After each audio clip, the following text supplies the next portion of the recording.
All right, great. Thanks everybody for coming.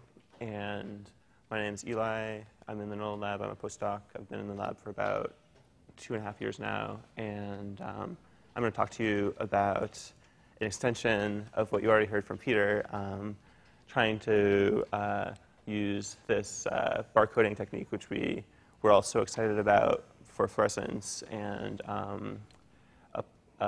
develop tools and reagents so that we can do the same thing with mass cytometry. And then I'll talk about how we use this tool to do some kinase inhibitor profiling.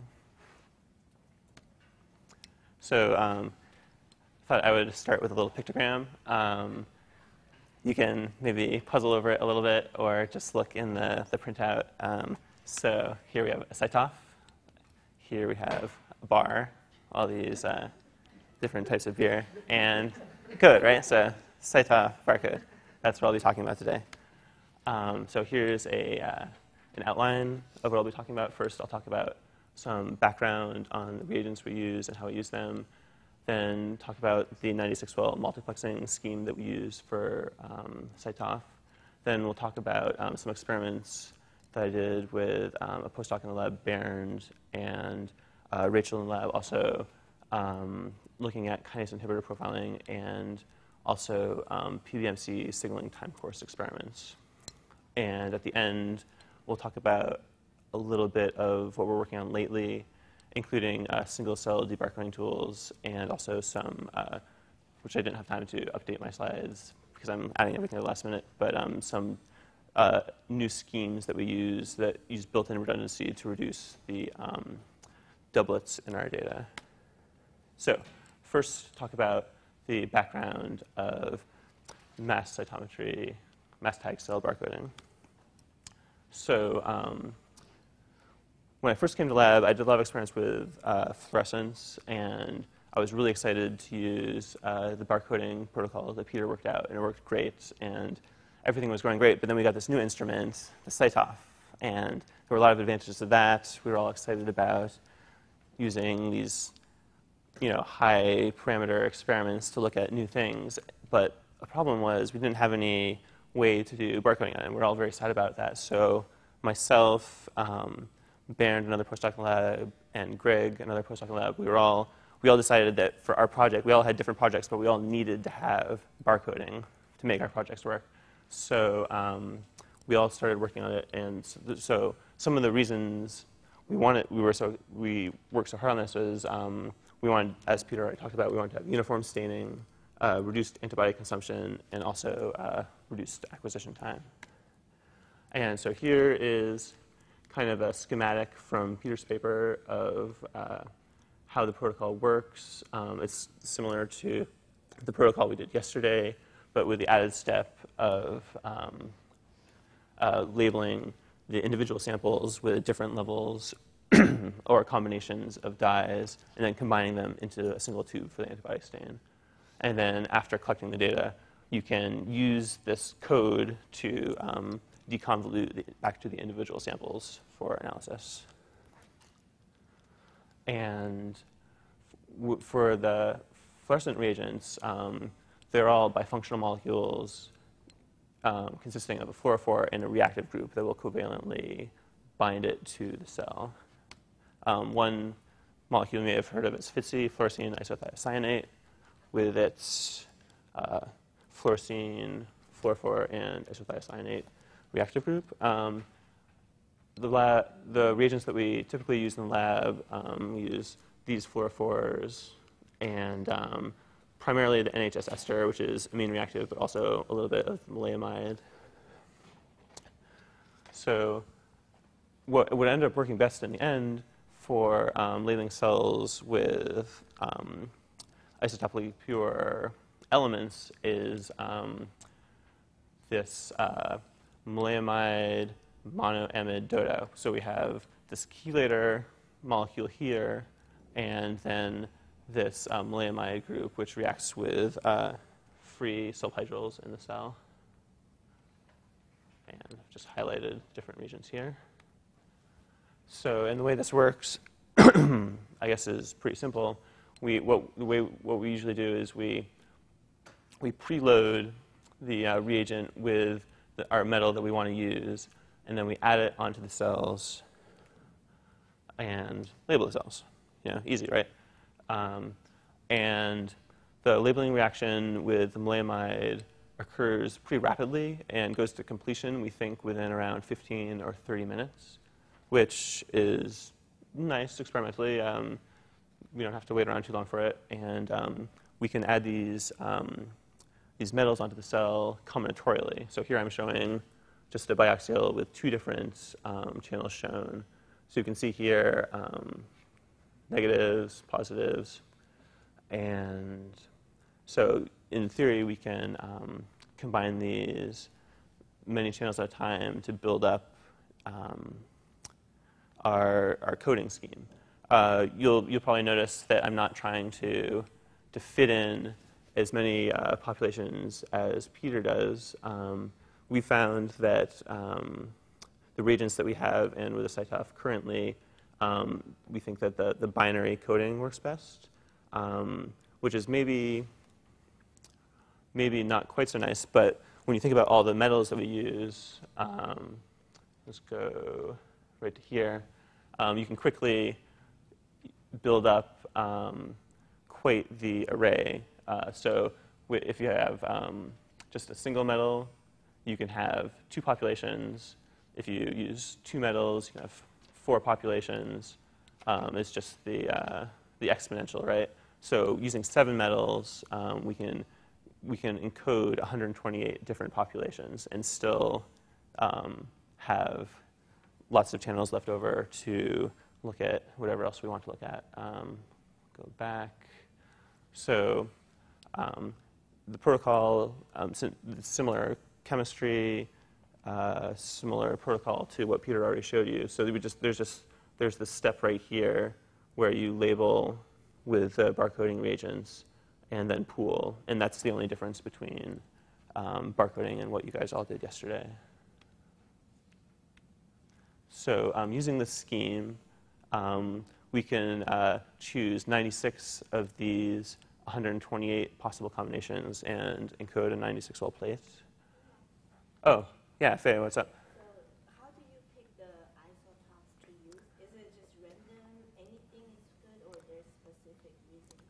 Well, the reagent that I'm talking about today binds to lanthanide 3+ metals.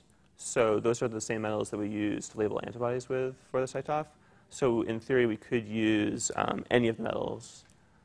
We chose these. So out of the lanthanide metals that we use to label antibodies, there are 6 that are naturally pure isotopically. They only have one naturally occurring isotope. So that's the mass 139, 141, 59, 65, 69, and 75. So we chose to use those for, I guess, purity, and then in order to get 7 for our 96-well plate barcoding scheme, we also added this neodymium-146 element as well. But it could be anything.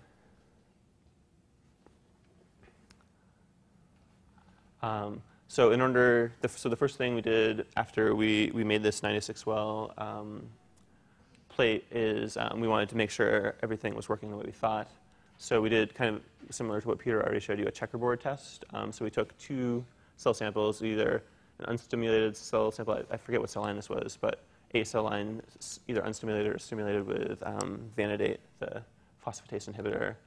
And then we put it into the 96-well plate in this checkerboard pattern. And then we added the barcode reagent to all of the wells, pooled, did the antibody stain, CyTOF measurement, and deconvolute to the individual populations. And I guess probably not surprisingly, we were able to get a perfect reproduction of the checkerboard pattern. We also did some stripes and some other patterns just to make sure that every well was what we thought it was. But it works very well. So now I'll talk for the next multiple slides about a project that I worked on with Bernd Bonemiller and Rachel Fink in the lab. look at kinase inhibitors and how they affect all the different cell types in PBMC. So how we set this up is we chose 24 commonly used kinase inhibitors, either approved drugs or chemical tools that are used often in laboratory experiments.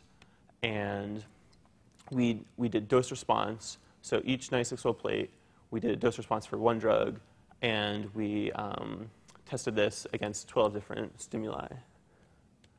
So if you take just a single well from this experiment, we can go in and look at all the cell types that we have in here. This is just a kind of a typical gating analysis to look at, B cells, T cells, monocytes, different subsets of all those cells.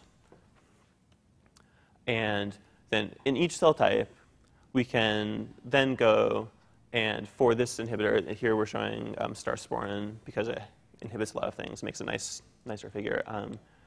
You can see the dose response curve for that cell type with that drug and that stimulus. So, geez, I should have written down the number. I think from each 96-well plate, when you look at all the different cell types and all the different drug concentrations, all the different stimuli, we had, I think, around 18,000 measurements from a single tube, approximately. So we're really generating a lot of data from each measurement, and it was a challenge at first analyzing and processing all this data. And we have a lot of people in the lab, I think, including Rachel, and also a lot of the other computational people in the lab have helped us kind of come to grips with this avalanche of data. Here's just the gating scheme again for in bigger, so you can look at it in more detail. We used 10 surface markers. Here's the surface markers that we used. In this case, we decided for practicality, we only used surface markers that worked for us after the methanol treatment. So all of these antibodies work well after methanol treatment. So we didn't do any sequential stain. This is all staining after methanol. And for the inhibitor dose response curves, just to make sure we're all on the same page, we start at no inhibitor and slowly increase the concentration. And the IC50, which we'll be talking about in the next slides, is of course the concentration at where you get 50% inhibition. And then we also talk a little bit about percent inhibition, which is slightly different, where we go from how far are you from the maximum phosphorylation level relative to the basal signaling. So, and then here's the curves again. So we looked at these 14 different signaling molecules. So in each cell type, we can get a good picture of the signaling state of the cell rather than just looking at individual pathways. We tried to capture a broad, cross-section of lots of different signaling pathways that we thought would be important for health and disease. So here's the full staining panel. This is in the notes, so I just thought in case you guys would like to have that as a reference. And then here are all the inhibitors that we tested. Rob helped us come up with this signaling pathway and putting all the inhibitors on it. This is, we were trying to test a broad range of inhibitors that hit multiple different signaling pathways. And in order to visualize this and look at all the data at once, it's a little difficult. So we had to kind of schematize it. So we took all the signaling molecules that we're looking at and put them into this kind of simplified semi-pathway diagram. And then we can use these little red circles to indicate either how much this pathway is stimulated, or these other colored circles that have different sizes to indicate how much inhibition we're seeing in each phosphoprotein readout. And so if we take these schematized diagrams, we can generate a figure like this, which was done by Erica Savig in the lab, helping us visualize this.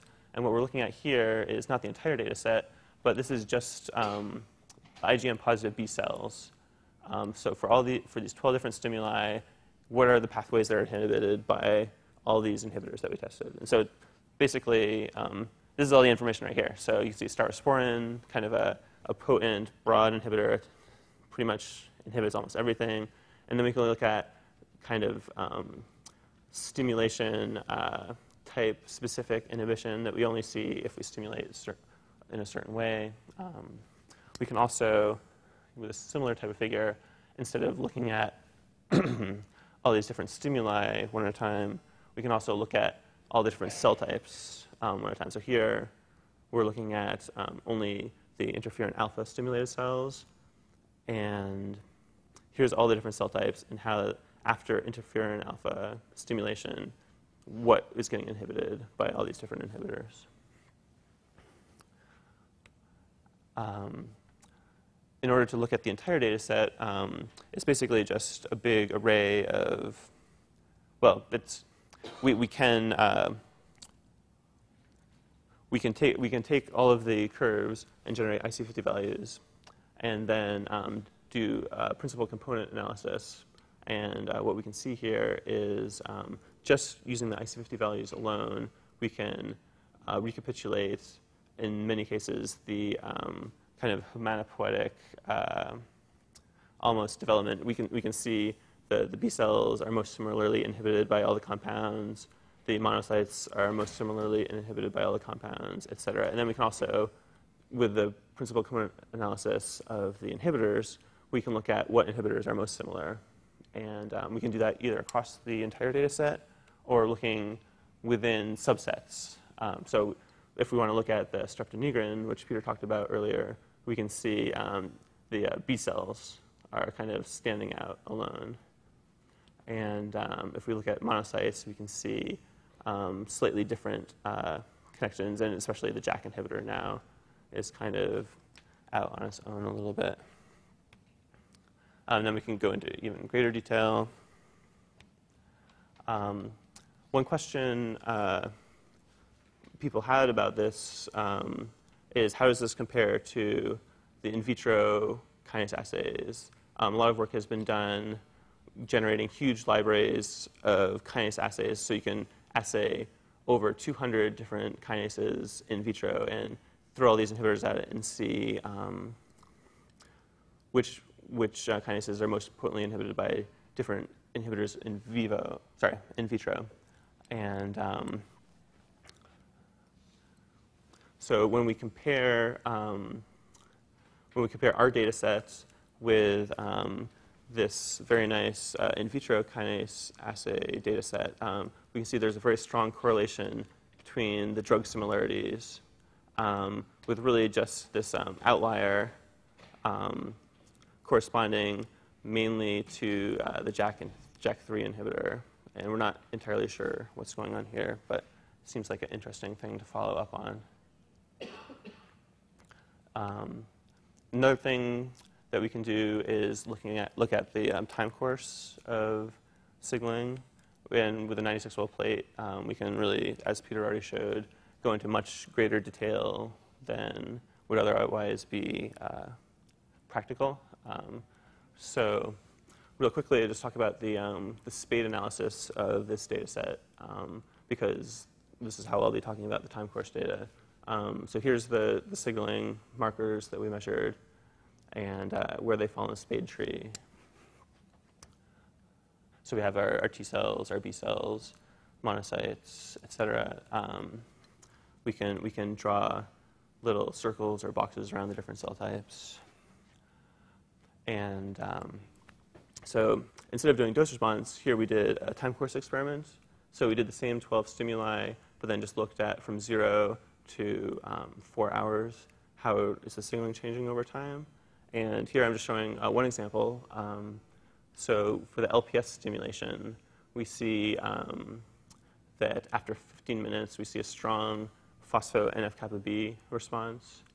in the monocytes, and then we don't see in these in the T cells here we see a phosphostat-3 response that comes a little bit later, and then in the B cells here we see this phospho-BTK response that doesn't really come on until 4 hours later. So we can really look at cell signaling by this method in I would say much greater detail than previously has been done, and we think this is a very rich data set, and we're excited to do deeper analysis on it. We can also, instead of looking at the spade tree, we can also look at our gated populations and just see over the time course how is the signaling changing, and here just with interferon alpha, which stimulates pretty much everything, or STAT3 in pretty much all the cell types. You can see it goes up after 15 minutes and starts to come back down. So now I'll talk a little bit about some interesting computational things. So normally, for all the analysis that I showed so far, we deconvoluted these populations by kind of manual gating or semi-automated, and then doing Boolean combinations of gates.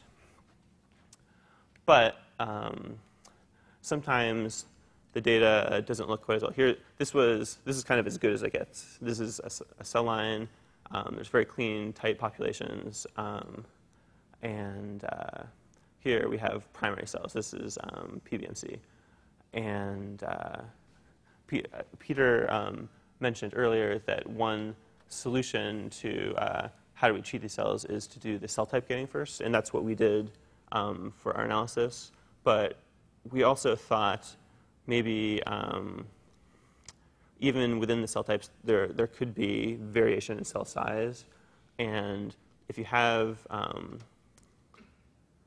things in here, what do you do with them? Is there maybe a different way that we could deconvolute this data? And kind of sitting at the CyTOF, watching the data go by, as we do a lot of in the lab, and you will, I think, be doing some of this afternoon. You see these are different barcode metals, and this is the mass traces. So here's a cell. As it goes by, each mass trace is a fraction of a second. So this is one cell. Here's another cell. Here's another cell. And watching this, you would kind of think to yourself, I think I know what the cell this is. This is positive for these 4 markers and negative for these others, and you can just kind of see it. And we started thinking, can we do the gating like this? So here we're showing individual cell events here on the horizontal lines now, and we can just order the level of the 7, in this case, barcoding reagents. And so if you see something like this, you can say, OK, I think that this cell has these 5 positive and these 4 positive and these 3 negative, so that I can make an accurate call on what population that cell belongs to. And basically, the way we ended up in the end making this algorithm work is looking for the largest gap in the barcode levels, and then taking everything that's below that, above that, calling it positive, everything that's below that, calling it negative, and doing the assignments that way. And of course, if you get something, let's see, that looks like this maybe, then maybe you can't be as confident in that. And what you can do is you can take that separation between the highest and lowest and make a cutoff for the distance. And as you make the cutoff more and more larger, more strict, then you get more accurate calls. But you also, here we're showing the number of cells in each of the deconvoluted populations. Your cell numbers start to take a hit as well. So if you choose one cutoff, then you can get, here are all the cells from a single population that fit this rule. So they have, these are positive, these are called negative. And then if we do like a simple checkerboard test, what we can see is as we increase the cutoff, as we go from here to here in the cutoff, the cells that we discard are like this. And we can see, but there's not really much of a pattern here. But as we go higher and higher up, the cells that we discard become better and better. So we can use this kind of as a measure to say, what is a good separation to use for our data to get good, accurate populations out in the end. And then I should say also that a lot of this was done by Rachel Fink. And so this analysis, she looked at deep barcoding by the single cell method versus our kind of, well, it's not really hand gating, but let's just say two-dimensional gating or one-dimensional gating and Boolean combination of gates. And what we see is that they agree the great majority of the time, and then in a smaller minority, they either one makes an assignment and the other discards the cell, or vice versa. And they only assign both but disagree 1% of the time, which, I mean, maybe could be problematic, but we think that's pretty good. And with the checkerboard analysis, we can have, it's not a perfect gold standard, but it's a pretty gold standard about, we can ask which is correct. And what we see is that when they have a disagreeing assignment, they're usually both correct, and I guess that's because the checkerboard isn't the perfect gold standard, because you have basically a 50-50 chance of being right in the assignment of a checkerboard. But then sometimes the single cell is correct and sometimes the gated is correct only. And then there's more analysis like this as well. This is in the handout, so you can look at this more. And one last thing I'd like to talk about is a doublet free scheme. And this isn't in the handout, but I added it last minute, but I'd really like to talk about it. So this came out of conversations with Donna Pear at Columbia, and she had this really great idea that we could use our barcode in kind of a information code way to help weed out doublets in our data, which is a little bit of a problem for mass cytometry because we don't have any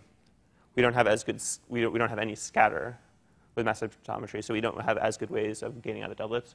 But with this method, the way it works is instead of using all I don't know, I guess 128 combinations or whatever number possible of combinations that you have with the metals you choose. Instead, here we're using 6 metals, and we decide we're going to use only 3 per cell. So each cell, so here we have 20 different cell samples that we're labeling, and each cell gets only 3.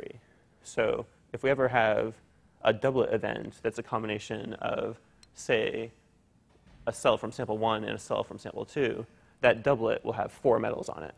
So if we ever see any metal with 4 metals on it, that'll tell us that's a doublet, and we can gate it out or get rid of it electronically otherwise. And this has been very useful for us in the lab.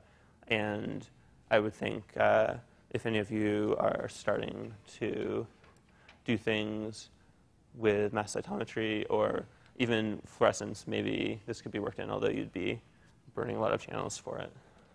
And of course, you have the scatter for fluorescence, so doublets aren't as much of an issue. So again, here are the advantages to barcoding. And for CyTOF barcoding, there's a couple more. Doublet reduction. And then also, this scheme also helps us clean up debris, again, because we don't have the scatter. The things that are labeled and go into these populations are less, we can help get rid of the debris from our experiments. Sorry, I don't have time to talk about that more. So in conclusion, barcoding reagents are and methods and software tools are now available for mass cytometry as well as fluorescence flow cytometry. The large number of measurement channels means we have pretty much limitless multiplexing. I didn't really focus on this too much, but I think you can imagine if we have 30 channels available, using 7, we can get 128 combinations. Using 8, 256, et cetera, et cetera. And basically, we're only limited by the number of cells that we can run in a day. Also, this works with complex primary samples, including PBMC. And we have our single-cell departicling strategy, which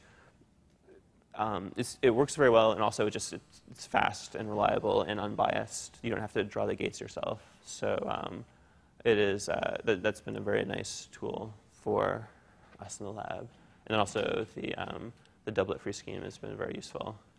So have a lot of people I'd like to thank for this. Pretty much everybody in the lab has been working on this in one way or the other.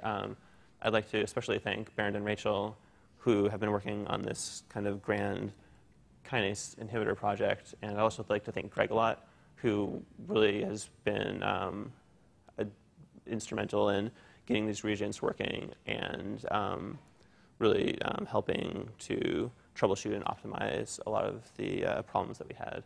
I'd like to thank Sean and Aaron for all the work they did kind of getting our mass cytometer up and running, which is probably the key to everything. And especially I'd like to thank Peter for being so generous with his advice and helping us get this project going. Erica helped with the data visualization, and also Matt, 2 rotation students, Matt and Colin, have been helping with the latest round of experiments and developing the technology. And I'd also like to thank you for your attention, and I'd be happy to take any questions.